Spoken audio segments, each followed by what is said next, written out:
This is the four-man rush.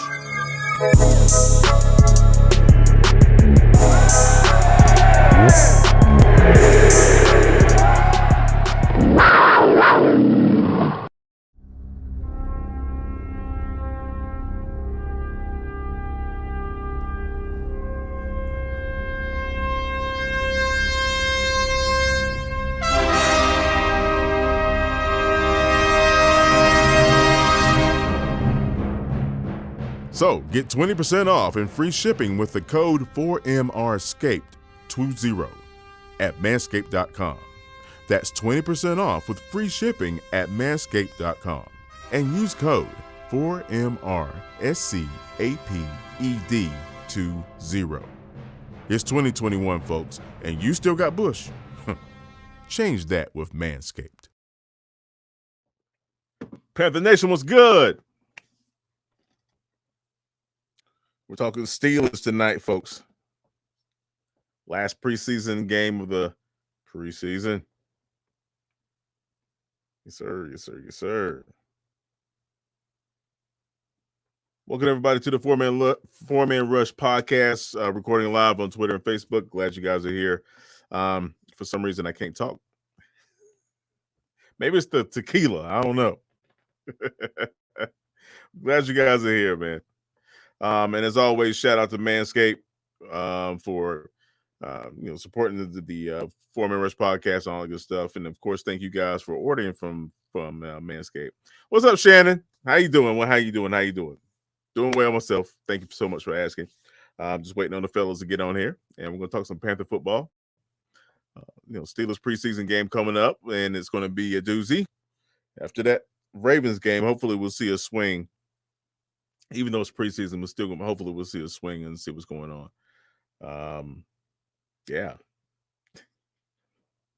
It's preseason. It's been kind of iffy. The defense, it's a different transition with the defense. What's up, Larry? How you doing, brother? It's a different transition with the defense going into the regular season, because it's defense is based on reacting. All right, or just reaction to the ball, movement of the ball, things of that nature. What's good, Jelani? How you doing? What's up? Hey, Steven. So hopefully this offense can get this shit together. Because even though it's the Jets week 1 for us, if we can't score points, man, it's always going to be that issue.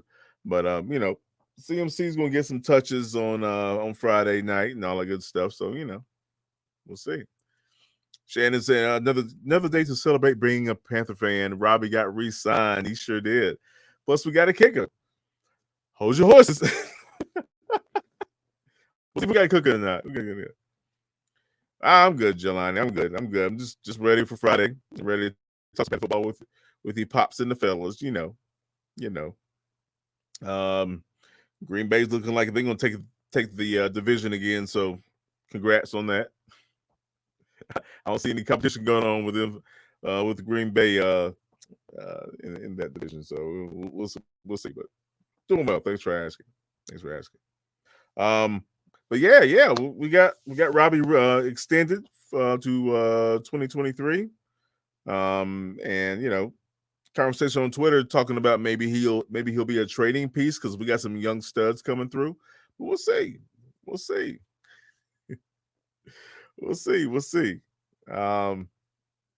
Robbie and DJ have a good rapport, so I like that. What's up, boy? Yeah, that defense. They gonna make some noise. Depending on our offensive line, man, if we can maintain a good stout running game, and a good stout defense, you guys know that's a recipe for winning games. So, as long as we don't turn the ball over in the passing game and utilize these weapons we got, we'll see. But it all starts up front, and you know how we be talking about that offensive line, boy. I tell you. What's up, Shannon? I know it seems like a luxury that we have DJ, Terrence and Shaq, yeah. But 1,000-yard receivers don't grow on trees. Plus, Terrence and Shaq, yeah, they do need to develop. You're right, man. They're in a good position because I think hopefully hopefully, Joe Brady has learned his lesson, and we'll start utilizing tight ends more this year. And we won't have to go to 4 wide, things of that nature. We can just rotate the slot receiver and mix that up. It could be DJ in the slot, it could be Shy in the smart, it could be Terrace or whoever. And just keep the defense guessing, and just get a stout run game with CMC, man. Hopefully get some one-on-one with him out in the flat, and against a safety or a linebacker, don't really matter. CMC's a stud. So James, what's up, man? Do I believe in Sam Darnold? I don't know. I haven't seen enough of him. I really I don't know. I have to see him in a game situation with CMC behind him, right? And just see if that chemistry kicks. If check down when he has to, and to get the ball in space when he has to. He has the capabilities, man. If you've seen this guy play, he has flashes of some great arm strength, reading the defense in situations. I mean, I'll believe in him when I see what he's capable of. If he's not bringing those bad habits back from New York, I think we can win some games, man, and make a push for the wild card spot. But we got a tough division. You know how Tampa Bay is, right? So I don't know, man. I believe he can get things done. The question is, will he resort to his old tendencies because that offensive line is a little shoddy? Will he resort to his old self again? Start turning that ball over like crazy. I'm not going to suggest you go look at his stats from the last 2 years, but I don't know. We'll see. Shannon, it would be great if we could get a Antonio Brown like pick, right? Yeah. Shy Smith is ready to play, folks. I like that kid. I like him, and then a lot of the guys from the 4-man rush like him too. He's a hell of a player. He truly is. So, but yeah, it would be great if we could have got something out of that, man.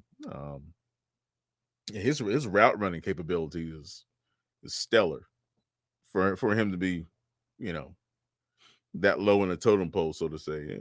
He's a stellar wide receiver. Love it. So appreciate you guys coming on, man. I'm loving it. Oh, there's Kevin Avery. What it do? And himself. Jay did his.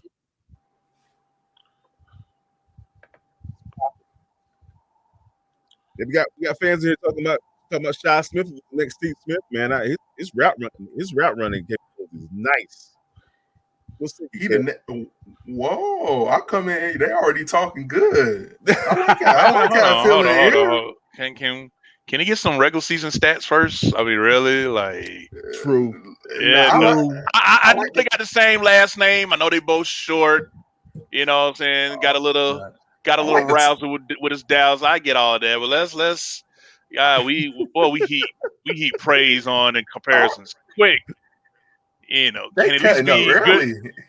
Can at least be as good as Kerry Colbert was when he's had a rookie year. He put up some good yards. Like, let's work up that echelon. Y'all shooting high, quick. I was just saying, I like how I feel in here. I like the tone of the room already. Hey, they came in ready, man. Shannon dropping some shit, man.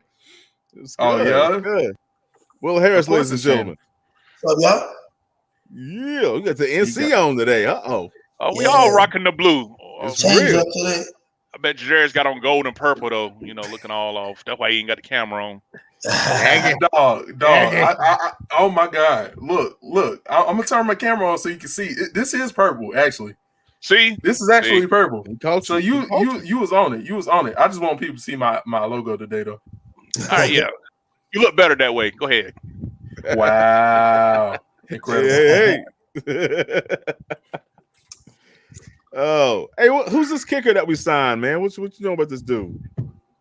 Check out Twitter page. I just posted all. He was like 8 school records at Utah State. I think he got me too late though to compete with Sly. I mean, that's not really a fair competition.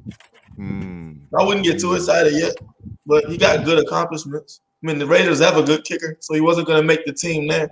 So we'll see how he does. Well, there you go, folks. What, 4-year starter? Yeah. He leads the school records in points scored, 100% of his extra points made, most field goals made. I think it was like 79%. One game he hit like 3 51-yarders in one game. So, I mean, see what he does. Yeah. See, we know kickers too. We don't discriminate. I mean, but am I the only one that's not going to overreact to the misses in preseason?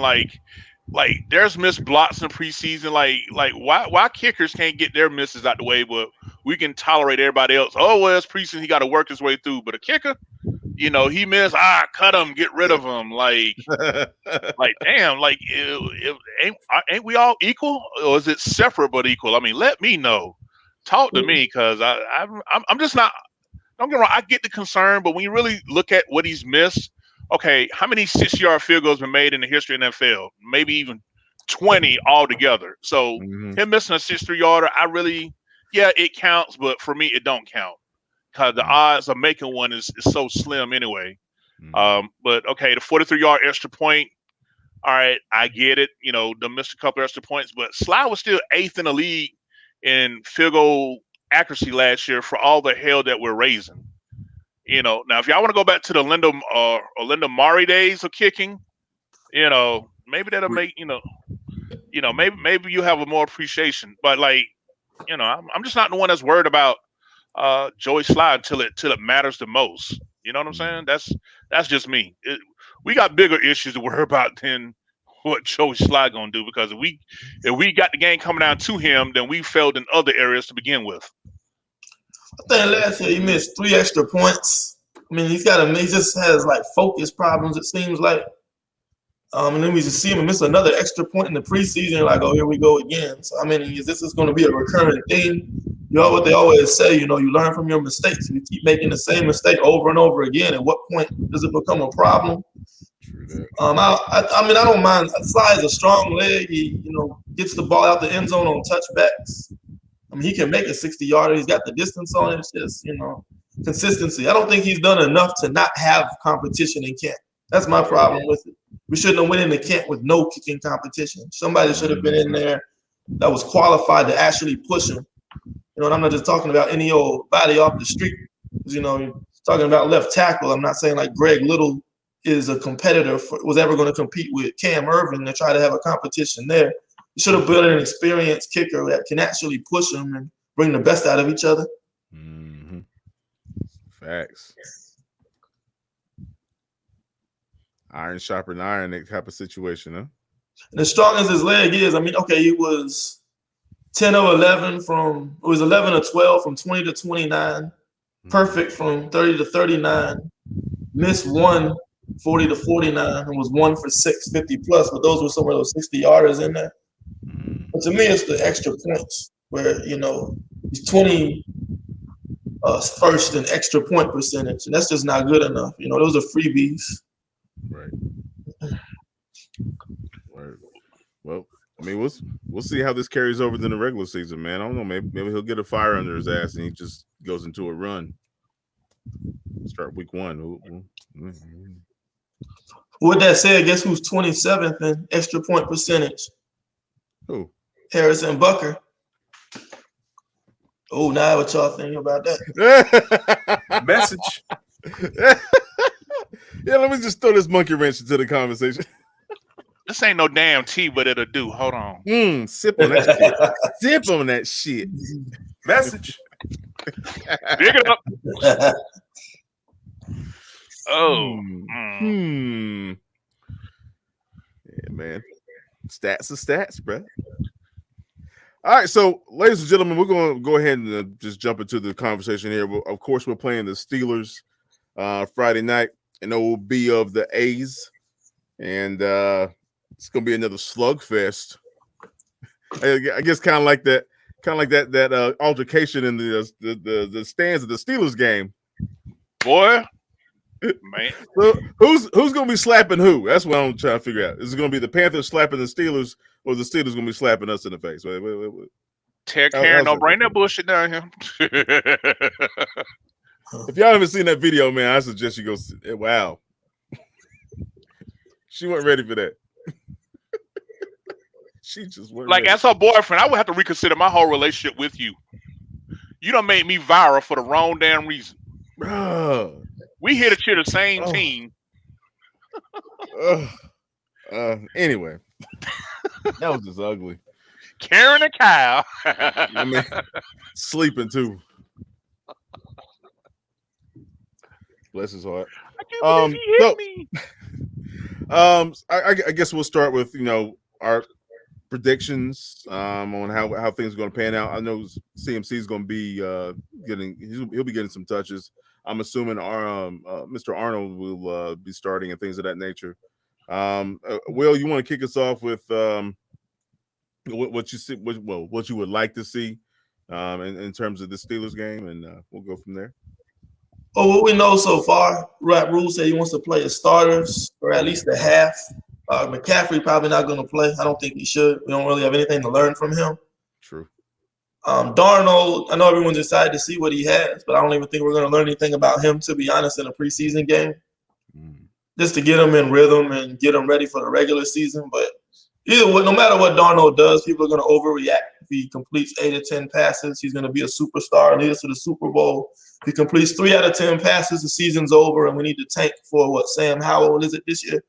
So I think we just got to calm our expectations on what we see from him. I think more importantly, we want to see who's going to get on the back end of the roster. I think that's what I'm more concerned about, not necessarily the starters, but who are going to take these last few roster spots. Quarterback 2 competition, I think, is neck and neck. PJ Walker probably won round 1. I think Will Greer obviously won round 2 because PJ was in a bit of a slump last week. So we'll see who comes out week 3 in preseason and help solidify that QB2 spot. Running back depth is something to look out for. You got Bonifant, you got Chuba. Running backs are we going to keep the offensive line competition. I think that's kind of playing itself out. I expect Irving to start week 1 at left tackle. Can Deontay Brown, push John Miller for the right guard position? Probably not just yet. Elfline at left guard, maybe Daly or somebody can push him. We'll see. That's something to watch out for. Wide receiver 6 or 7, I think is a big one. I think you got 5 locks: DJ, Robbie, Terrace Marshall, Shi Smith, and David Moore are probably your 5 locks. So who's going to win 6 and possibly 7 is going to be Omar Bayless sneak onto the roster, Brandon Zylstra, the guy that's played, over 200 special team snaps for us, plays, I think, on most of the units too. So you're going to take a guy because of receiving skill, or you're going to take a special teams contributor for those last couple wide receiver positions. Defensive back depth, remember we're missing AJ Bouye for the first 2 weeks. So who's going to come in and play that nickel spot? So we'll see how that cornerback situation plays out as well. And then we got the safeties. Sam Franklin going to push Justin Burris for that starting strong safety spot. If we want to move Jeremy Chin, play some linebacker who's going to come in and rotate there. So I think that's what we got to be looking for, is the competition at the depth positions on these various spots, as opposed to worrying about how our starters look, because that's meaningless. I don't think you learn anything about our starters in a preseason game. Good point. Mr. Kev, what are your thoughts on hopefully the front playing more cohesively this week? Yeah, well, for me, I have to go with the starters as far as trench play, particularly on the offensive line, because it matters. Because you're only going to take 7, maybe 8 linemen into a game. So for me, I got to see what the starters on the offensive line going to look like. And after looking over with Smooth, aka Larry, about the trench play, I had to realize I had to go back. And I had to get a second look at the game against the Ravens. A lot of fans may not like this or saying yeah, right, but for the small sample he put out there, Cam Irving played a damn good job at left tackle this past game against the Ravens. I I gotta admit, that I need to, get out of my sometimes bias, perceptions of a player and just really evaluate him. So when I got that second look after Larry told me, and I was sitting down watching, I'm like, wow, he blocked the hell out of that dude, or damn, his feet looking good. He's like really walling them off, like. So I don't know if all those DBO laps in Spartanburg got him in shape, get him right. If that's what it take. Hey, I get a T-shirt that say DBO. What I'm saying? Let's, whatever the hell it takes. But Cam Irving actually, I wanna see what he'll do against this Steelers team, particularly Pat Elflein. That's like talking about carbonated sodas for me. I mean, he's like, I'm really not seeing enough from him to really be more optimistic. I mean, I get his versatility. He can play either guard spots and center. I get all of that, but I've yet to see enough of him on film to be like, okay, that he's gonna be good at left guard. Watching him on field really makes me miss Greg Van Roten, and I'll just leave it at that. Wow. Yeah. What's that sinking? Yeah. So, as far as center goes, Paradis in his last year, I know he's going to be 30, 31, if I'm not mistaken, when his contract is up. I definitely like for him to finish strong. Definitely, he hasn't, in the few snaps that he's got, I haven't seen anything to make me think that he's not going to put out a very solid year from us now that he's totally healthy and recovered from the broken leg that kind of hampered him his first year with us. So I definitely look forward to checking that out. I know fans are talking about switching Moulton to left and Quan Christensen at right. But for all you people that think it's so easy to switch from left tackle to right tackle or vice versa, here's what I want you to do for me. Next time you're in the bathroom and you got to clean yourself up, instead of using the hand you always use, try using the other hand, see what the results will be. Just have some soap on the side somewhere. Right. Make sure so you got your wrench off rad. Make sure the hot water running. Make sure you got the you may have to just jump right in the shower, but yeah, just use your other hand to see if you get the exact same results that you do with the hand that you're used to. Because folks got to realize that just because it says tackle, it doesn't mean you can play any tackle. Yes, there are a few players in the NFL that can play multiple positions, either side extremely well. Yes. Primary example, Elkin Jenkins of the Green Bay Packers, who, by the way, we passed up on for Greg Little. I'm going to leave that alone in 2018 draft. Yeah. Anyway, yeah. So, but as a common rule of thread, it doesn't work. Some players are just left-handed players. Some are left-sided players. Some players are right-sided players. Just to think that you can get the same results. I mean, my God, my crush for this draft is I'm hearing reports is really struggling up there in Detroit right now. Penei Sewell. Really? Yes. Like they saying like the struggle is real with him at right tackle. Wow. So I will forever curse the Detroit Lions for ruining it for us and for him. Because best believe if he would have fell to us at 8, I know we love JC Horn. God knows I do, but man, talking about this line, if we had him, would be a whole different conversation piece. Trying to tell you, but anyway, if was a fist, we'd be drunk. I get it, but yeah, for me for this game though, yeah, I really want to see what the starters gonna do this first half against the Steelers team. You face a Mike Tomlin team. They're gonna be tough. They're gonna come after you. They're gonna be aggressive. They're going to be timely with their blitzes, so this definitely be a good warm up for us coming in. So that's definitely what I'm looking forward to seeing is actually the starters on the offensive line this week for that half.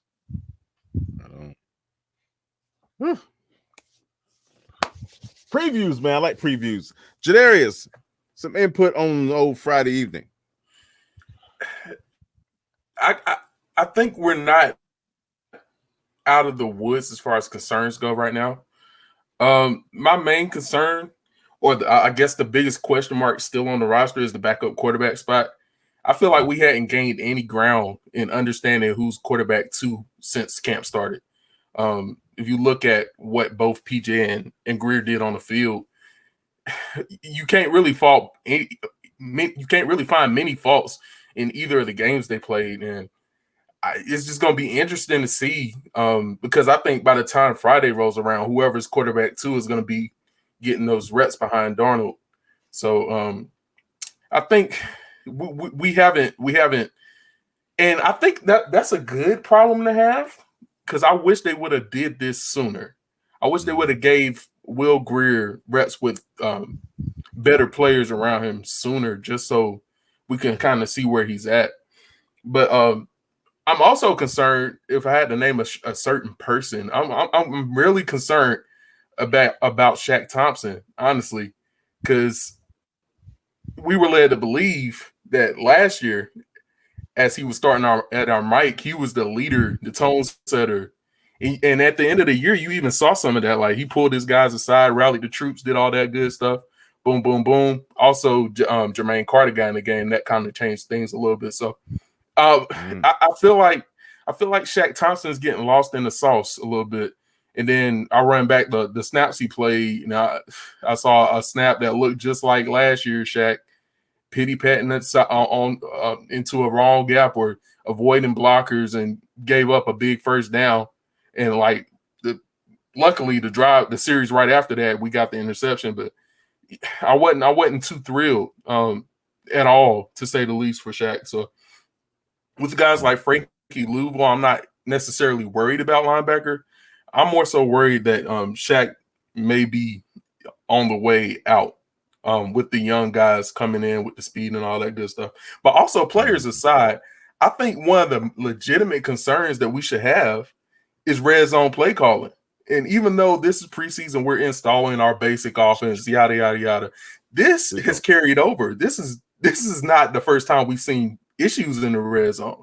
We saw issues in the red zone all last year. And you can blame whoever, whatever, Teddy Bridgewater that got in the end zone this preseason in the red zone. We ain't scored. I'm not sure. Have we scored from the red zone? Yeah. Well, I don't know. Was that pass in Indianapolis to Trimble? Was that in the red zone? Yeah, that was. We scored one time in the red zone all preseason. We probably visited the red zone like 6 times. Yeah. That ain't by accident. They said by.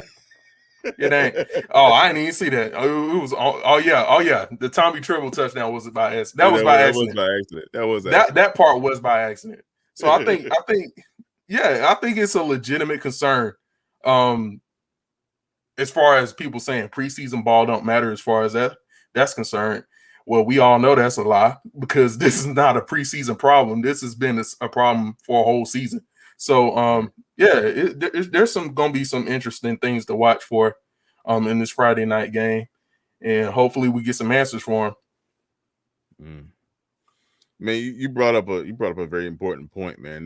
This red zone situation, it has carried over. And this was something that I mean, let's be honest, this is something that we were dealing with in 2018, 2019. Our red zone woes, quote unquote. How the hell do we fix that, man? Do we get down and dirty at the goal line like we tried to do on fourth and goal and get punched in the mouth? I mean, what? How do we fix that, Will? What do you think, man? How do we fix that red zone situation? Whether you want to plain vanilla or you want to do fancy pantsy cutie pie stuff in the red zone, it comes down to one thing: can you move guys off the ball? And I think that's what the problem is. We're not getting moving guys. We can't get movement. Look at the Raider game last year. We're 4th and inches on a game-winning drive. Hand the ball off to the fullback. Can't even get a push to convert 4th and inches. At what point? We tried the cutie pie stuff with that play they tried with direct snap to Christian McCaffrey 2 years ago. Still can't get in. So what's the common denominator with all of these red zone failures. It's offensive line. When you can't move guys off the ball, you can't create running lanes, you can't get push on, can't get push up front, then how else are you gonna do it? You got to cutie pie, fancy pants your way into the end zone and do all this crazy reverses, misdirections, try to move guys with that, and that's just not a sustainable way to keep winning in the red zone. So until we can start, buckling down, getting nasty, moving guys off the ball, unfortunately we don't have Armour and Manhurts for that no more, but hopefully some of these other guys can step up. We're going to struggle in the red zone. You got to be able to run the ball. Running backs got to be able to break tackles and, get that yards after contact and just punch it in. We just haven't had that yet. Yeah, and if I can add to that real quickly off what you said, Will, if you don't mind, Tim. People talking about, red zone package or goal line package. Look here. Base, short yardage, red line with it. Any personnel package we get out there and we can't get 1 yard is a problem for me. Now, to be more technical about it, when you run a base package, you only putting out 7 blockers because you got your 5 offensive linemen. Like we had 21 personnel out there for both that 3rd and 4th down play. So let's break it down. You got your 5 linemen, you got your tight end. That's the 1 out the formation. You got your 2 wide receivers, you got your 2 backs. So the Ravens on both cases had 9 defenders literally within 2 yards of the line of scrimmage. Mm-hmm. And if you look at both plays, the defenders that are not blocked are the ones that make the play. Yep. So for me, I'm looking at it as, okay, the numbers game won, but I would have liked to have seen us go, heavy package to at least, get that punched in. You know what I'm saying? Mm-hmm. Just for me personally, I just really think that, if it wasn't practice, okay, I get that part, but when it's a numbers game, I mean, it's really not that hard to figure out. 9 is gonna always trump 7, and then we're talking about the Ravens 9. Okay, we're not talking about this is like the Publix or the Harris Teeter of defenses. This ain't no Great Value or no Aldi's we're talking about here. We're talking about an established, reputable, high quality content type of defense. You know what I'm saying? So, now had that been midfield, would that put 9 in the box? I doubt it. Because do you really want to leave your wide receivers, your corners with no safety help? Playing cover 0 type coverage midfield. I doubt it. So maybe getting that 1 additional guy out the box could have possibly helped. But for me on that series, my issue was why we didn't have Tommy Tremble back there playing fullback instead of a Colin Thompson was my issue. Colin Thompson only had 6 career snaps as a fullback, even though he's a tight end. So just putting any old body back there just to see if it works, that's the issue for me right now. I don't know if you guys probably saw it, but we took a tight end and made him a fullback today. What's his name? What's his name? Ricci, number 87. Giovanni Ricci. Yeah, Giovanni Ricci. Yeah. So now, don't get me wrong. Now he blocks hard. Now he does blocking. If any one of y'all remember former blocking tight end great for the Panthers, Richie Brocco, he kind of reminds of him. When he blocks. Plus he got some hands. So I really like this tight end depth that we have. But so we released the fullbacks that we took in the camp. We're taking tight ends, hoping they'd be fullbacks. Like I say, we got players that are good at many but master at none. And I think eventually, I hope it works out, but it's just hard for me to have confidence because on some days it ain't even about scheme. It ain't even about play calling. It's like, we're going to take this ball, we're going to shove it up your fucking throat, and ain't a damn thing you could do about it. We don't have that type of, not only mind frame, but that type of demeanor and personality. Yeah, some days you want to be able to say, we're finna run the ball, and you can't do nothing about it. It has to come to that at some point, and we're not there yet. Real talk. It comes down to balls. And speaking of balls, have you guys tried Manscaped? You like that? Segue. If you haven't tried Manscaped, you really need to check it out. If you see this code on the ticker at the bottom, it's for MRScape20. You guys can save 20% off your entire purchase. when each and every time you go and use Manscaped, of course, at manscaped.com, manscaped.com. There you go. And type in that code when you guys check out, man. Save 20% off and get free shipping straight to your house, courtesy of the 4-Man Rush and Manscaped. It's some great stuff. Great stuff. Especially if you're an active individual. It's some good stuff, man. You guys will love it. You guys will love it. Apparently, I don't know if them guys are using Manscaped or not, but damn, the balls, I don't know, they're getting the balls on the goal line, bro. I don't know, man. I don't know. JD, what's your thoughts? To keep it honest with you, I feel like our offense is predicated on spacing. And that gives me a college feel. And I shout out Mr. World Ray, that man. Well, he's stupid. I feel like hold on, let me get my thoughts back together. This man done. Oh man. Podcast listeners is just yeah. You gotta chime in on the live, man. It's hilarious. Go ahead, Jay. Go ahead, Jay. Okay. This offense is predicated on spacing. So we would spread out. It's a spread offense to me. So we would spread out and give our wide receivers space to work in space, give our running backs room to work in space. If you look at LSU and what Joe Burrow did down there with Clyde Edwards-Helaire and Justin Jefferson, Jamar Chase, Terrace Marshall, got those guys in space and let them work.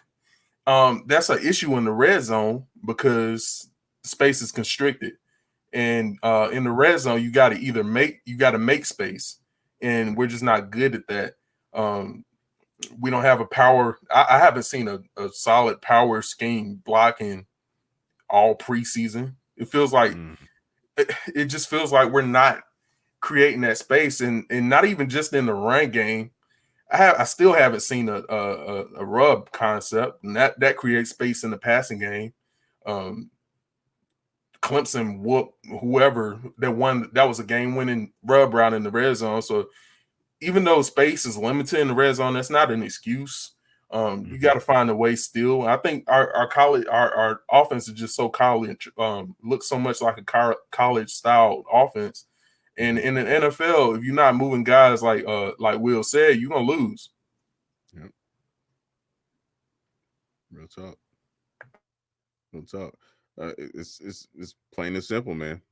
You got to punch some person in front of you in the mouth and make them move. Move, bitch! Get out the way. No. Get them right.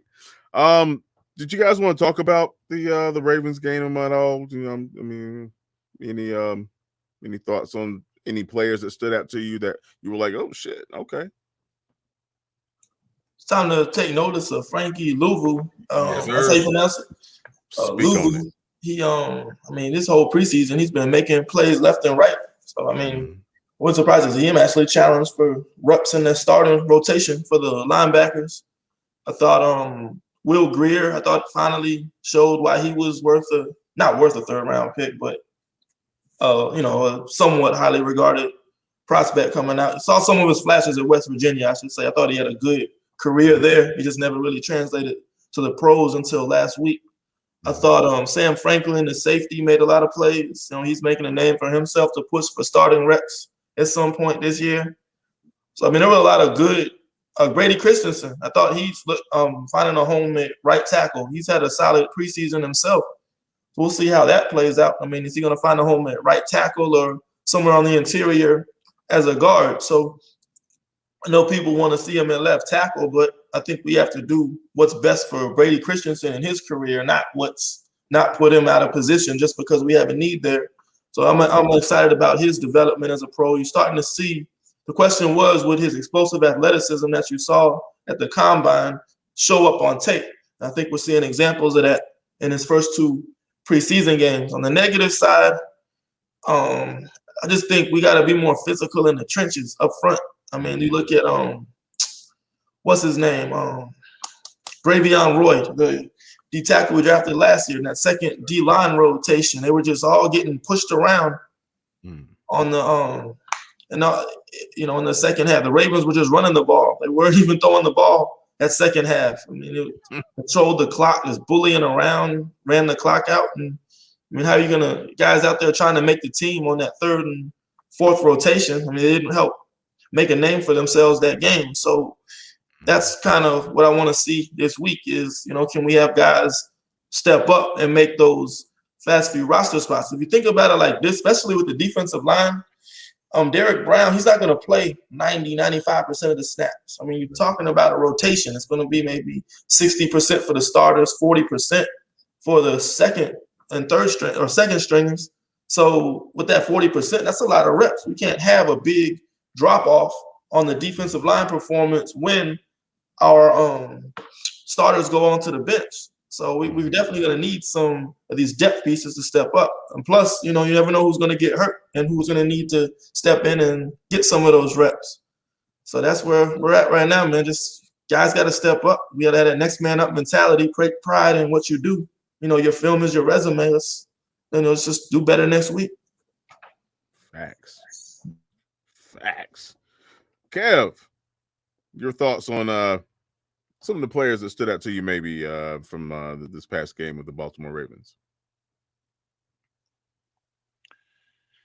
Yeah, well, for me, you guys, y'all know I love, talking about the trenches, but actually, I want to mention some secondary players. Actually, y'all know I love me some Kenny Robinson. I think he's had a very nice training camp and definitely starting to make plays, in the preseason games as well. Now I know that he had got hurt and looks like Matt Rule said he's going to be out possibly a week or two.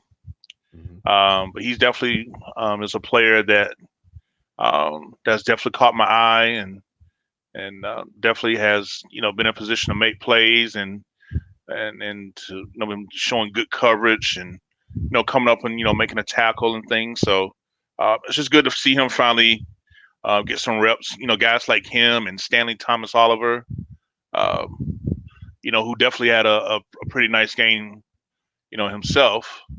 So those are two guys in the secondary that I've enjoyed seeing, get some time to show what they learned after their rookie season last year. But now that I mentioned them, let me go back to my bread and butter.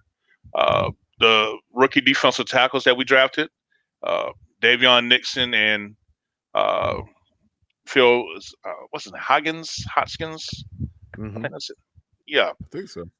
Yeah, that's big snack. That's what we like to be called, big snack.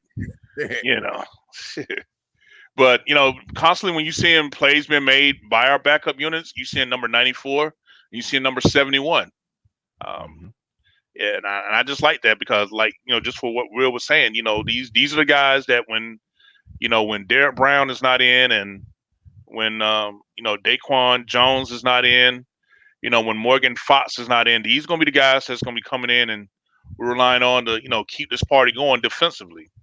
So I'm definitely a fan of watching these two young rookies, continue to make strides and, find a place to get reps in this defensive line rotation because I would love to have nothing more than, a well-rested, Derek Brown and Daquan Jones heading into the fourth quarter when it's time to cash them checks. So, that's definitely what I got my eyes set on. Word. JD, I think the guy I was most impressed with was Christian Miller. Played 91% of snaps, got a QB hit, so that was good to see him finally come back on the scene and look like he's getting his feet under him now. Another guy I was impressed with, even though he had a fumble, Chuba Hubbard. I saw some great pass protection that Smitty pointed out on the broadcast, and that's not something that you see many young rookie running backs doing in the league, and that separates you from the rest of the group. And gave his quarterback just enough time to get the throw off and did his job. So that was pretty satisfying to see. Two of the linebackers that stood out to me, Julian Stanford, that's number 50 with the dark visor. Made some good plays in the run game, came up and stuck a couple of times. He didn't play that much, but he was originally brought in to be a special teams guy. So I thought that was pretty nice to see. Also, Clay Johnston missed the tackle, but he was flying all over the place there for a couple of drives. So I think that was good to see. I think one of the most underrated things that we have been the most fortunate at is our punter. And I know people gonna give me flack for this, but we coming off a stretch where we had three elite, almost elite level punters. We had Andy Lee at one point. We had what's his name? Guy that came right after him. He was a rookie or a young guy. He left, and now what's his name? Come on, Greg Norton. Yep, Norton. Norton was playing excellent for it, striking the ball really well. So, and then now we got Joseph Charlton playing extremely, extremely well. He started off a little rocky when he got here, but you can definitely see him coming into his own. And then the last guy I was most impressed with was Shaq Smith. Hopefully we can get him some more targets, man. I think he's ready. I think they said they're force feeding Terrace. I think you can force feed Shaq at this point too, just to see what he's on, see what he's got. Get that man in space. You can get him the ball different ways, sweeps, in the rounds, all that good stuff. Just get the man the ball, please. Let him loose, coach. Yeah, he's special, bro. You could tell his route running is just polished. It's polished, man. Great footwork. He knows how to get angled benders. It's nice, man. It's nice. You can't fake route running, bro. You can fake everything else. You can't fake route running. Like, for real. and the boy gets separation. Like, I mean, that was one thing that stood out to me when the first time I heard about Shaq Smith was at the Senior Bowl, when they was doing the highlights, and when they was showing the wide receiver versus DB drills, like he was leaving like good cornerback, like bruh, keep up, we're on TV, bruh, don't make yourself look so bad, But really well too, man. Yeah, so it's my hope that with the wide receiver talent that we have, that Joe Brady, actually expands our personnel groupings. I would love to see us run some 10 personnel, with 4 wide receivers with a McCaffrey in the back. Just to put pressure on the defense. Let's see how good the other teams, nickel and dime backs, their third and fourth string cornerbacks really are. When because if you throw out a DJ and a Robbie, then you throw a Shy and a Terrence in the slot. Okay, let's dance.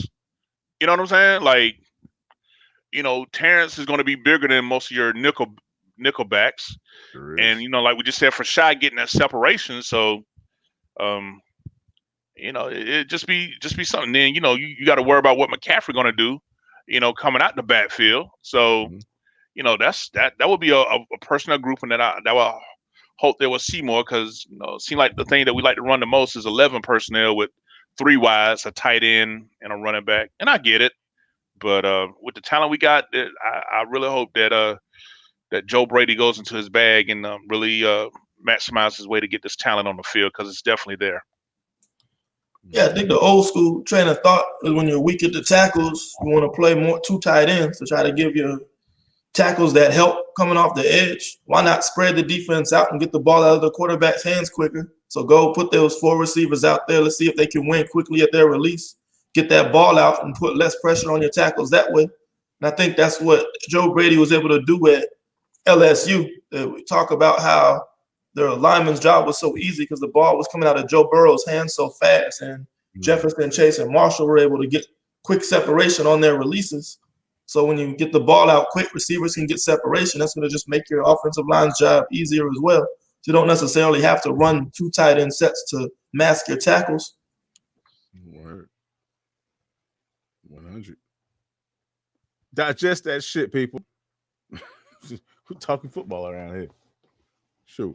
I would love to see a 2 tight end set. And again, we talked about this before, and I keep going back to when we had Chud as our OC, and we had was it Shockey and another Shockey tight and end? Olsen. Shockey and Olsen. I mean, we ran a 2 tight end set, man, was just damaging people in the middle of the field. It'd be nice, man. It'd be nice. And I noticed somebody commented earlier that we're missing Arma. I think we are. Man, don't get me started.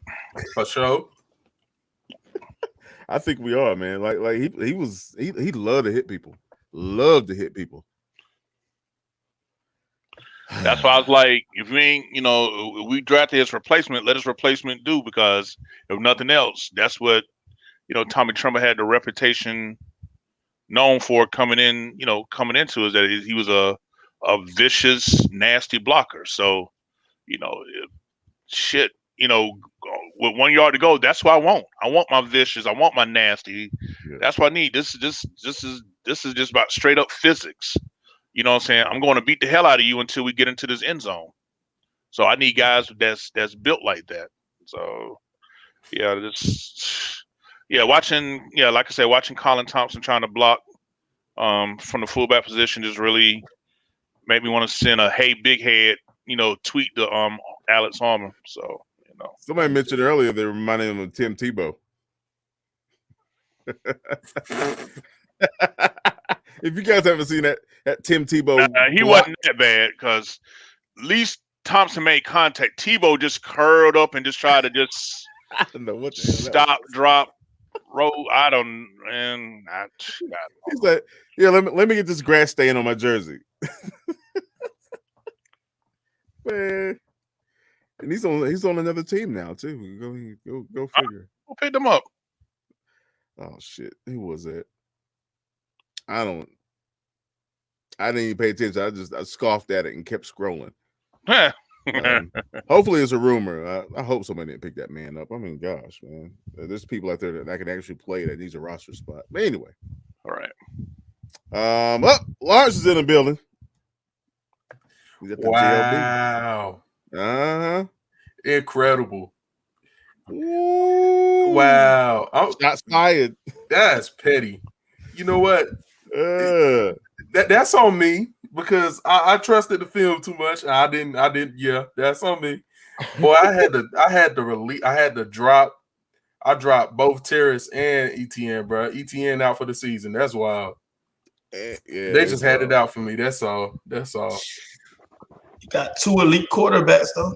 Yeah, we gonna dot up, but we gonna be trash. We gonna be garbage. Oh man! At least we're gonna be like the top of the can. We ain't gonna be at the bottom of the can where all the juice at. I'm gonna get a win or 2. Word. Monty gonna forget to set his lineup. Oh. My daughter gonna smoke him for them new pair of sneaks. Hey, look, Jelani got it. I don't want no smoke. I'm just trying to get this little 1-2 win season out and then go. Look, she drafted. Y'all want to know the funny part about that draft? She told me later they had some sort of kind of like situation in the house. Her like 2/3 of her lineup was auto drafted. So when she got both Kelsey and Kittle at tight end, I'm like, whoa, oh, how in the world? Wow. She got Claypool from me. I should have drafted Claypool instead of second guessing that. Oh, I already know who going. So when you got those 2 tight ends, you can just flock them and be your flex at any day. She like, Daddy, I hate the 49ers. I don't want to take none of their players. It was set on auto draft, and I ain't get to the last 5 picks. I'm like, oh, well, you got a squad. Yeah, I know, right? It's about numbers. Shoot. And just let y'all know, we talking about the 4-man rush fantasy draft that we just had this past Monday. So. You gonna open it up to the public sometime down the road? Sure, why not? I mean, hey, if anybody's interested. Who knows? Anybody want to touch on the question here? What you guys think about the safety depth that we have right now? Not a lot of big names, but a lot of talent. I think your starters are kind of penciled in already. It's going to be Jeremy Chin at free safety and Justin Burris at strong safety. And Phil Snow had mentioned he wanted Jeremy Chin at free safety because he felt like he took a little bit of a beating playing in the box so much. So, I mean, you think he's going to have somewhat of a similar role he did last year. That's just the guy you want near the football so he can fly around and make plays, but you want to also limit his reps that close to the line of scrimmage so he's not taking that beating. I mean, it's a 17-game season, and those are a lot of hits, trying to take on blockers, being in on every tackle. Just got to, tackling tight ends, banging with fullbacks. So, playing him in a free safety just allows him to roam around the field still, but not take as many hits and get as beat up as he was on the back end. But behind them, I think you got a lot of young, talented guys that have played well. I mean, it starts with my guy, Sam Franklin, who I was high on coming out of Temple as an undrafted free agent. He got a few reps last season, got a sack on Patrick Mahomes. Very next play, got another tackle for loss, if I recall, had a big pass breakup against Julio Jones last year in the Falcon game. So we'll see what he does in his year 2 development curve. I mean, I think he's a guy that has starter potential and may even beat out Justin Burris before the season's over. Kenny Robinson, he's more of a true, pure free safety. Unfortunately, he got injured. I think he's out 2 weeks, but he had a great game last week. I think he was one of our best performers against the Colts. And then behind them, I think you got more depth guys who may try to sneak in and get on the roster, like Sean Chandler, who's at a great camp. I think he's at 3rd string safety right now, so it might be a bit of a long shot. But, I mean, hey, if we keep 5 safeties, he'll be right there in the mix. Miles Hartsfield, he has the ability to play either a deep free safety or come down, cover as a nickel. I mean, he was also a running back, I think, at Ole Miss in college.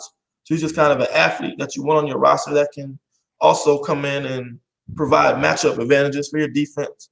So it's not the biggest names you'll see, no all-pro type guys besides Chin, who I think has that type of potential. But a lot of young guys with a lot of upside potential. They get better every week. They work hard. They fly around the ball. They're trash talkers. I think once you get to know them and see them play, you'll like them.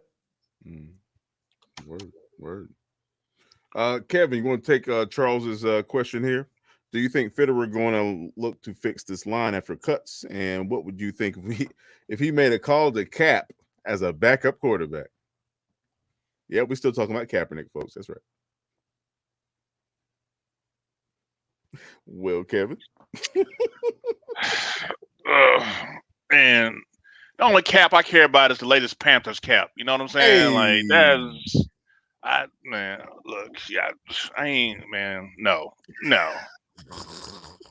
Matter of fact, hell no. Fuck no. I don't even know any other language, but no. This the cap we got around here. This the cap that's gonna be on the team. Panther cap. You know what I'm saying? But no cap. Yeah, right. But as far as looking to fix his line after the cuts, I think he'll look to see who's out there. But it seems like Rule does have his mind set up. So unless there's a surprise cut, that's a significant improvement. Because every year it seems like there is some surprise cuts. Like, damn, they really let this guy go. So it'll be something to take a look at here. But I really wouldn't need. I'll be more on the side of saying that we're going to roll with the guys that's been in the playbook, that's been getting the reps so far. But he's definitely not afraid about pulling the trigger here. As far as that regards. And this question: what are y'all opinion on Sam? Was it Franklin? That what you put up, Tim? That question. I'm thinking she's asking Sam for real. I mean, Darnold. Yeah. Well, we can talk about all the Sams, really. Shoot. Well, yeah, let's start with Sam Darnold. Yeah, y'all know I'm on record. I was not happy when we traded for Sam Darnold. I haven't been the ones overly excited, but I haven't been the one trying to run him in the ground like a lot of you Panther fans out there, or just anybody that's not Cam is not good enough and wish death on anybody else to play quarterback for us. Y'all can get the hell on with that. But Mary, if you're talking about Sam Darnold, I'm just gonna be honest with you guys. Like, I know we didn't see much, with the 2 passes, but just from what's seen in practice, for whatever that's worth, he's been okay. He's been good. He's been like a C+ student. He hasn't. He's done had some wild plays, and he done had some, bro, what are you doing plays. But one thing he hasn't had a lot of in camp is interceptions. Now again, it's practice, so take it for what it's worth. and has only thrown two passes in preseason so far. So him getting a full half against this Steelers defense, I definitely want to see. And now she's talking about Sam Franklin. I owe it to Will for putting me on the potential of Sam, because I think he was like working at Applebee's or something when Rule gave him a call to come join the team last year, and at one point was like starting after Burrs got hurt. So as far as Sam Franklin goes, I definitely hey, if he pushes and earn a spot, I'm all for it. But y'all know that Phil Snow like to run 3 safety packages, right? So it's gonna be times we're gonna see 3 safeties on the field, lined up. So Merriweather, Sam Franklin, Sam Darnold, that's how I feel. Word. JD, how do you feel about old Sammy? Darnold, that is. Sam Darnold. If I had to put it in 3 words, talented but inconsistent. And I think, Panthers. Yeah, real talk. He's right at home. Real talk. He fit right in. No cap. I think I was not a fan of it just because of the capital we did give up. I felt like we moved from a bridge to a bridge quarterback. So it felt like a lateral move. And I'm not a fan of giving up that much capital, even though people are like, oh, it ain't nothing but a 2nd round pick next year. You ain't gonna miss it until it's next year. To be honest. We have no clue how deep this next class is gonna be right now. Like with people declaring and all this other stuff changing, and the football season hadn't even started yet for college. It's like it's so fluid right now that we could really miss that 2nd round pick. And for a team that has a lot of young players and a lot of question marks still on the O-line, that could be a starter for the next 5 years. And I think for a lateral move, if this move was for an established quarterback coming in day one, and we had an established offensive line for that established quarterback, I would be a fan of the move. But being that we don't have an established quarterback, we had a bridge, and we don't have an established O-line. We just recently, this preseason, this training camp, extended our best offensive lineman. And now we might have to move him over to the other side just so our quarterback doesn't die. It's a fluid situation. I think people are giving too much credit to the quarterback position when the quarterback can't do his job if the offensive line ain't doing their job. Point. Well, there you go, folks. That's how we feel about Sam. I agree with all you guys. To be honest with you, man, it's the inconsistency for me. I mentioned this on social media earlier. To me personally, if Sam Darnold comes in and he revisits his Jets statistics with this team, getting rid of Teddy was a bad idea, because we didn't accomplish anything. At least Teddy knew the system, and he already had a rapport with the receiver class that we have. He had 2,000-yard receivers. I mean, if Sam can't pull that off, man, I'm gonna have issues. But you also have to throw in the fact that if we have a healthy CMC, that might not be an issue anyway, because CMC is going to take a lot of pressure off of Sam that he didn't do with Teddy. And we're gonna have some fans trying to compare all the quarterbacks between Cam, Teddy, and Sam. Somebody gonna be that one, doing a weekly update on all 3 quarterbacks. Even Fields. So it's just it's gonna be crazy, man. But what type of stats? And I know people like throw out, but what kind of stats would be considered a good year for Sam, for as far as like touchdown, interception, like yardage wise? Like, what would y'all say would be considered, this was a good move for us? Like, what type of numbers would make y'all feel comfortable that we made the move for Sam this year? That's like within reason. Go ahead, Will. I mean, let's keep it a buck. The guy had 9 touchdowns and 11 interceptions last year. So I mean, we're starting from rock bottom. I mean, let's keep it a buck. He was the worst rated quarterback in the league, 32. So let's not sugarcoat that. He hasn't been good. I don't know what the circumstances weren't great. I'll give him that. His talent is undeniable. I can't take that away from him. He's a very good athlete. He's got very good arm talent. He showed a lot of flash plays on tape, but I mean, you are what you put on tape. You are what your resume says you are. I mean, he was the lowest rated quarterback, 32 in the entire NFL last year. On 9 touchdowns, 11 interceptions. So what kind of improvement can you expect realistically going from 32 to what? Maybe, top 20, 25, 20, 25 range, be kind of a below average type guy. Maybe give us 21 TDs, 15 interceptions, 3,500 yards, something like that. I think that's kind of a step in the right direction off where he came from last year. I mean, I think we're going to be a running team, to be honest. When they're going to pound the rock. I mean, Christian McCaffrey is going to get his, 350 touches plus. We got a lot of depth behind him. They're going to get their touches.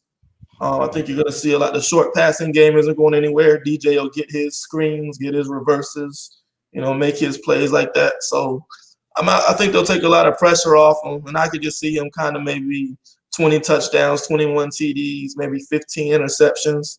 And I think that's where we're kind of see a good step forward for him over last year. Let's not expect him to go from 32 to top 5, making Pro Bowls and throwing 50 touchdowns. Let's be realistic in his progression and development. He's got to get better. He's not there yet. We just got to see a slow progression to give us something to look forward to. Because I think next year is his true prove-it year. That makes sense. JD, you want to answer Kevin's question? Excuse me. I don't like playing the numbers game because there's a lot of there's so many variables that's true that we're looking at. Like this is not the same team that we had last year. No. We're adding so many other weapons. We lost some. Well, 2 of our best blockers wasn't even O-line, but we lost them this offseason. So it's like it's too many variables for me to say. But I would think, given his track record, he's never had an interception percentage under 3. So 3%, then that's pretty low. So I would say anywhere mid-20s. So we're thinking 25, and anywhere low teens for mid-20s for touchdowns. So like plus or minus 2. So we'll say like 23 touchdowns. The most interceptions he's had in the season, probably 15 his rookie year. So I would say anything under 14 for interceptions and anything at or above 24 for touchdowns would be, I think, a reasonable outcome. But I don't think that that's necessarily a win, if that makes sense, just because we got so many pieces that are new. We adding Dan Arnold. First time we're going to have a tight end actually be something of some semblance of a weapon in the passing game since Greg Olsen. So I have no clue how this offense is going to look. But as long as he gives me under 14 interceptions, about 24 touchdowns, I guess that'll be acceptable. Yeah. Our very own Larry, our smooth, he's 3,800 yards, 25 touchdowns, 13 picks. We have our man JD Costin 910 on Twitter, 3850, 3,850 yards, 24 touchdowns, 11 picks. That's where I would place my number assessment. Kevin, what do you think?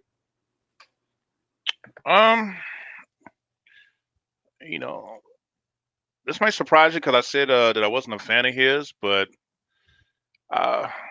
he had 9 this past year. I'm gonna say he triples that. I'm gonna go with a 3-1 touchdown interception ratio. I said 27 touchdowns, 9 interceptions, because my God, you got a Christian McCaffrey to hand that motherfucking ball off to.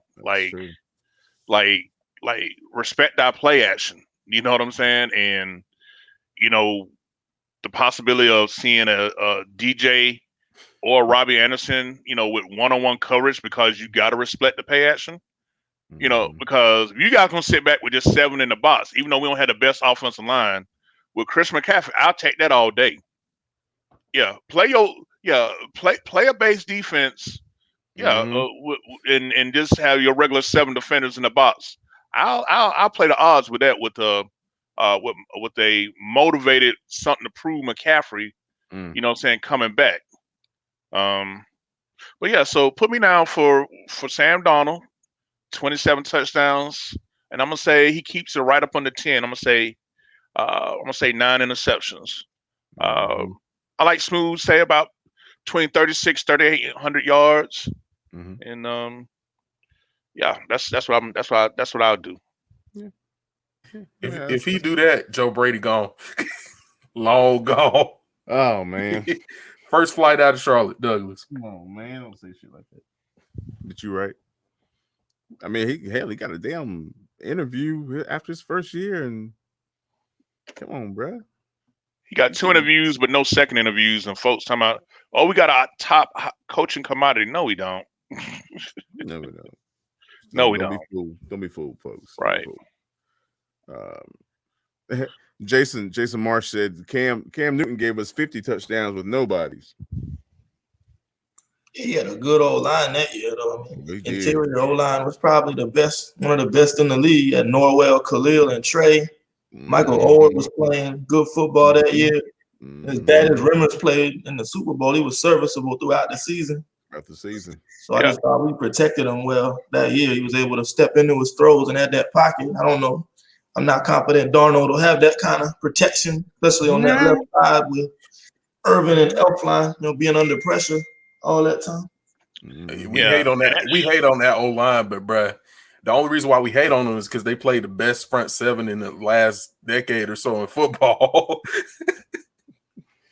Yeah, but I mean, whose fault is it? Mike Rimmers for not being able to block Von Miller, or Mike Shula for making Mike Rimmers try to block Von Miller one-on-one? Yeah, he was put the blame where it belongs. I mean, he was in so many one-on-one situations, man. I don't understand, bro. Even after the halftime, he still had him in one-on-one situations. What the fuck? Yeah, and actually, to be one step further, you see a lot of those sacks. The fullback was supposed to chip and didn't. So that's the thing about football, assigning blame. I'm just trying to make a point here. You think you're watching on TV, oh, it's Rimmer's fault.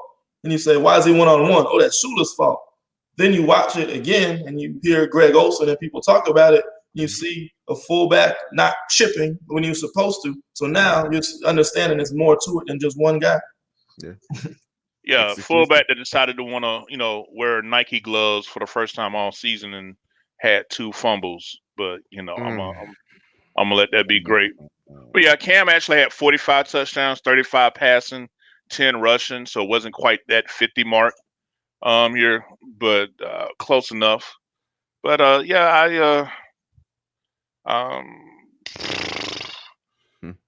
because here's the thing, let's just say we did get good O-line play. Will, you was bringing up the stats. Like, I don't know if you remember off the top, but even and we had to take it with a grain of salt because we know how we feel about PFF, but didn't they say something about even with a clean pocket, like Sam Darnold was like in the bottom part throwing from a clean pocket? You know what I'm saying? So how depressing would that be if this line that we're so worried about actually plays decent and well, and that takes place? Be like, man, god dang, you know what I'm saying? So yeah, just something to look out for. That comment. Why do we still have 2 long snappers on this team, gentlemen? Why? Somebody's agent made a deal and got his guy drafted in the 7th round. Say no more. Say no more. Any questions? I had to turn my camera on for this one. Oh, Larry. And I don't want to hear about JJ Jansen still winning the long snapper competition. Ain't that something? The Larry types, I don't want to hear anything, or I don't want to hear nothing about no O-line or no line when most of y'all were against me when I said resign Norwell. I wasn't against that. Oh, man. We ain't had no cap, bro. I was going to say that's a cap situation, I'm sure. That was the last year of our cap hell, man. Man. Yeah. That hurt my feelings. We ain't got no McDonald's money. You know what? He hasn't been after the last game, man. Don't let him fool you about his negativity on the O-line. Well, he came in our group chat and was like, "Oh, Cam Irving had a great block. He showed some dog in him. I like what I saw from Cam Irving." So don't let him fool you. In private, he liked what he saw from Cam Irving last week. Don't let Smooth fool you. He ain't out there trying to be funny, but nah, he was impressed with Cam Irving. You don't think that was that Florida State bias coming out, do you, Will? Possibly. Maybe. He said the Florida State where the coach was shooting water guns at his guys catching punts to try to train them for that. Water guns? Bruh. Help him, Lord. The Larry types, they found a way to give Shaq that bread. Yeah, right. They did. They gave the wrong man the money. Hey, that was Herndon before he got the fuck up out of here. That was Herndon'ism. That was Herndon's last bad contract. Fucking figures. I mean, don't get me wrong. I like Shaq, but like I said, I don't know what happened, but different players respond differently. But like I say, he ain't been the same since his mom passed when we was over in London. Like you've seen his game as just like he'll show glimpses. He'll make us think he about to break out of it, but that consistency, man, I don't know, man. I would like to think with this D-line talent in front of him that he can, bounce back and have a stellar year. But with Jermaine Carter being mentioned as a starting Mike, so that puts Shaq back at what, outside linebacker? You know what I'm saying? Well, it depends on what front we run, because if we run the 30 front, I think him and Jermaine would be the insides, and Brian Burns and Reddit would be the outside linebackers in a 30 front, particularly if we went base. But interesting to see. JD Boy got the start in his fourth year, high ironic, a contract year. So and I hope he makes us pay him. Right. Y'all paid Shaq this? Hold my beer. If Phil be like, hold on, that's that Herndon money. We don't play that. We don't do that here. No, we don't do that here. Herndon money got something for him. He gonna be like, oh nah, bro. I hope he forced us to come up off the bag though, for making him sit behind inconsistency for a whole season. But you gotta be honest though, he was bragging about wanting to make special teams Pro Bowl now. So let's not act like his focus was all about that. Lord. Boy, he spent a whole offseason talking about vote for me, Pro Bowl, special teams. Like, bruh. Boy, ain't no way, boy. Stop. Stop. Yeah. But Suleiman behind ideas like he's in The Godfathers. I have a deal that you cannot refuse.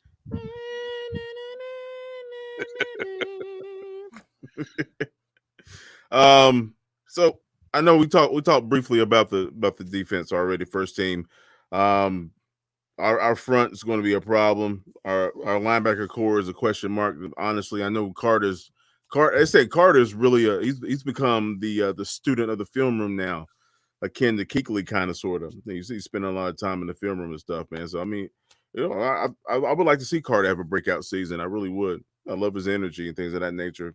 Our secondary is going to be tested, man. But quite honestly, I think the pass rush will make a difference in that scenario. If we can stop the run, we're gonna be a problem. If you in the Raven game, they got gashed a little bit in the run game. And I think the weaknesses are on the perimeter. I think that's where we gotta toughen up a little bit. I think Brian Burns is much improved as an edge setter. We saw a lot of improvement last year from his rookie year. So I expect him to be better there.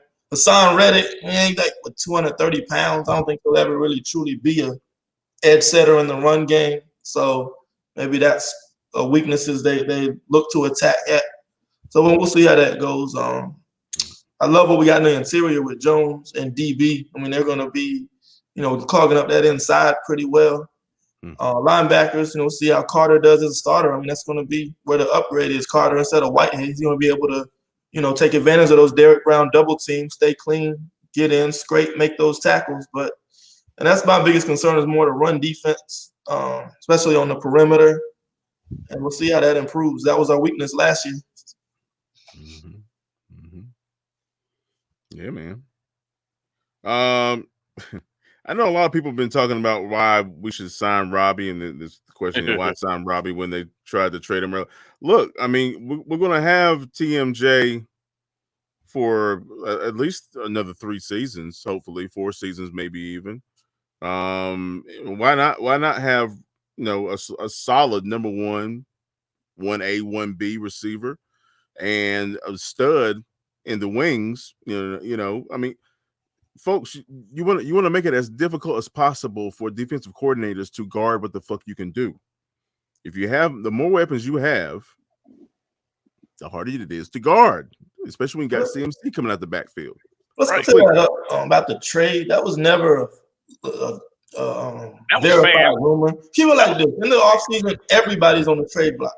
I mean, it is what it is. So the guy being on the trade block isn't the news that you think it is. So just because maybe his name got bought up in talks, nothing ever went through, he's still here. Why do you keep him? I mean, why is Tampa Bay allowed to have – let's look what Tampa Bay's got, right? We got Ronald Jones. We got Leonard Fournette. We got Mike Evans. We got Chris Godwin. We got Antonio Brown. We got Cameron Brake. We got O.J. Howard.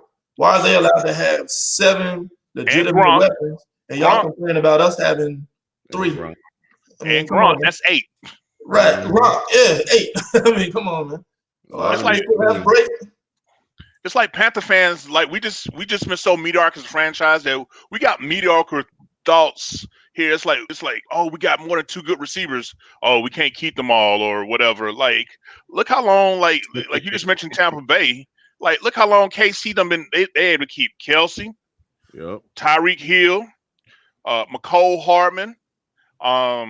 They drafted another. I know they went invest line. They picked up somebody else, if I'm not mistaken. Edward Zelaire is still there. Yeah, you know what I'm saying? So, like, this rule that we can only have but so many playmakers on offense, like, one, injury could happen at any given time on any play. You got to keep the show going. 2, there's a certain thing called having quality depth, as well.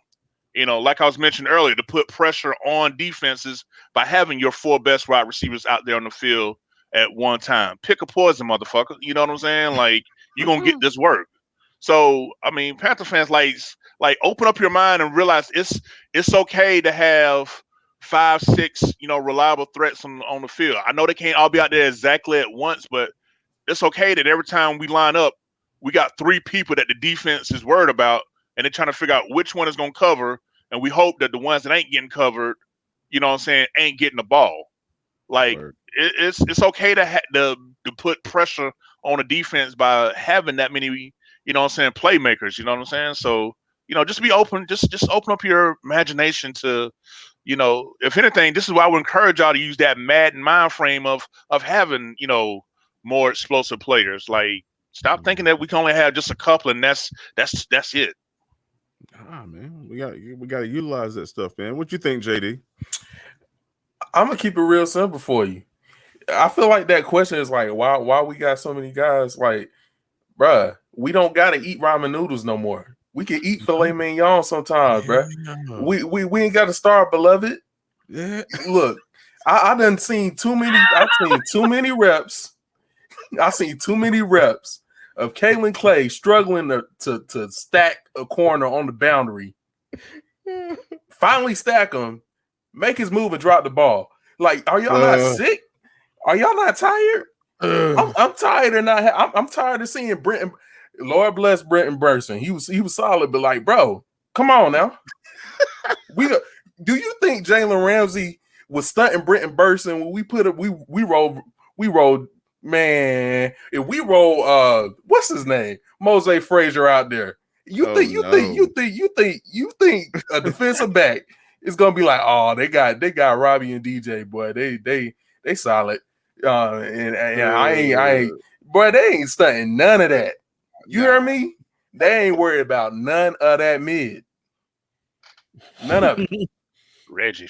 Yeah, boy, Reggie. You want to see a cornerback fall asleep? I dare you. I dare you to split Ian Thomas out wide. Do it. They will fall asleep on your look. Don't y'all gonna make me cuss. Let me turn my mic off. I feel you, man. I feel you. Yeah, hey, let's eat that steak 48 some damn time. Like you said, put them Roman noodles down. Like, I do that no more. You know, it's the season's now, man. Either you win or you don't. I'm saying, like, because we got it out the mud, don't mean we got to stay in the mud, beloved. Facts. Shit. We can put on that good. We gotta play in these games, man.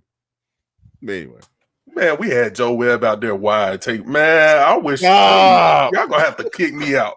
Because this really hurt my soul that we really thought, oh my God, we really bought in some AFL, XFL receivers and like, oh, come on, bro. Come on, take these reps. Oh my God. And y'all think Marshawn Lattimore gonna fear us 2 times a season, and we out here rolling Mosaic Frazier out there to run a 9. Boy, he out here doing that in his sleep. Oh, you hear me? You say Tecmo Bowl play. I'm saying we keep it real. Man, we gonna let these 9s fly, and y'all ain't gonna say nothing else about it. Oh man, explain what a 9 is. Some people might think you're talking about a gun, bro. Yeah. Please. Come on, that's a fade. That's a fade. Yes. And we're gonna be giving out fades like barbers. Oh no. That's what we're gonna do. Well, we get this O-line right, we'll be able to do that. Right now, we're gonna be running slants and stuff, but we're gonna get that one. We're gonna we get Larry back on here. But we're gonna get that one day. We're gonna be able to add some depth to this route tree. Right now, we got a route bush. Not the bush. It's a route bush. No bush said a limit. It's very constricted. It's very constricted. Nothing over a 6. All right, so shoot. What time's the game Friday? 7:30? 7:30. Bank of America Stadium, man. Last preseason game. And hey, since you guys are still on here, heads up, and we'll let you guys know. Our first post-game show will be this Friday evening after the Steelers game. All right, so we'll be back on our hustle with some, real-time breakdown, whatnot. Just after the game, we'll go through the box score and all the good stuff. Prepping for the Jets game the following week, and we'll be back on our Grizzly, bud. Yeah, we just need one preseason game to get right. That's all we need. That's all, man. Just get the rest off, whatever. What Nas said, I just need one mic. Taking it back, man. Taking it back. You know about that, Tim? I love that shit. That's my shit right there. Let's go. I'm from the South, man, but I was a New York rapper kind of dude. Okay. My shit, man. But yeah, folks, be sure you guys tune in, man. I guess should we just do it straight up on YouTube, Facebook, and Twitter?